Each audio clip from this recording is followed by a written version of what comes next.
आज चाहिँ दशैंको अष्टमीको दिन विशेष पारेर हामी चाहिँ जाँदैछौँ मन्दिर दर्शन गर्नको लागि। हामी चाहिँ घरबाट हिँडेर 5-7 मिनटमा चाहिँ वालिङ बजार पुग्यौँ हैन। अनि वालिङ बजारबाट चाहिँ हामी अब आज जाँदैछौँ श्री गरौँ कालिका मन्दिर दर्शन गर्नको लागि हैन। यो चाहिँ भयो हाम्रो वालिङ सिटी, वालिङ बजार भयो। त्यहाँबाट हामी बिपी चोक हुँदै माथितिर लाग्यौँ मन्दिर दर्शनको लागि। हस्बेन्ड, म अनि हाम्रो ठुलो छोरी अनि हस्बेन्डको साथीहरू मिलेर चाहिँ आज हामी जान लागेको। बिहानै हिँडेको हैन, तर पिच रोड छ भन्नुभएको थियो भन्न चाहिँ, तर अफ रोड रहेछ क्या। सबै माथिसम्म जाने चाहिँ अफ रोडै रहेछ। अनि माथि पुगेपछि मात्रै पिच रहेछ। कस्तो राम्रो क्या, अब त्यो माथि डाँडामा पुग्यो नि त। अनि जाँदा जाँदा भ्यूहरू कस्तो राम्रो थियो, चिसो पनि थियो। अब हामी त तल त कस्तो गर्मी थियो हैन, अनि माथि जाँदा त कस्तो चिसो मजाको। बिहानै गएको हामी, लगभग 7 बजेतिर घरबाट हिँडेको थियौँ। 1 घन्टा जति नै लाग्यो। 8 बजेतिर हामी माथि यो लोकेसनमा पुगिसकेको थियौँ।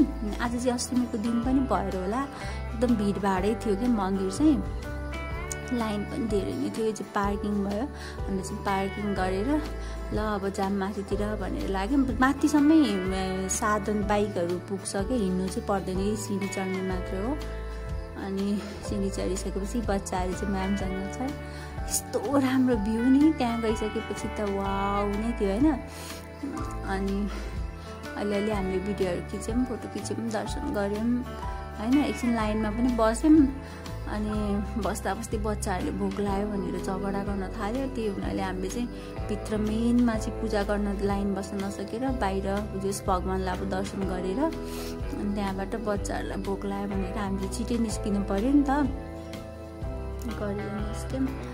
एकदमै रमाइलो छ हैन। अब तपाईँहरू वालिङ स्याङ्जा आउनुभयो भने चाहिँ यहाँ जान चाहिँ त्यस्तो टाढा पनि पर्दैन, आएर एकचोटि दर्शन गर्दा हुन्छ। अब भगवान्मा यसै आस्था भइहाल्यो, त्यो माथि यतिकै घुम्न लाउन पनि एकदम रमाइलो छ कि यहाँ चाहिँ। यो चाहिँ अब कालिकाको मन्दिर हो, देवीको मन्दिर हुनाले दसैँको बेलामा चाहिँ झन् धेरै भिडभाड हुने रहेछ कि।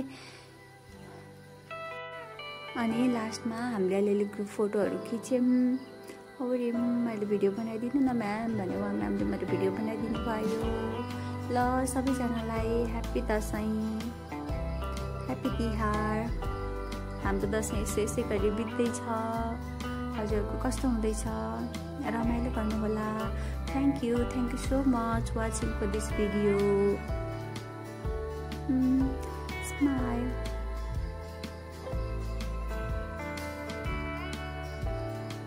हरे कृष्ण कृष्ण कृष्ण हरे हरे।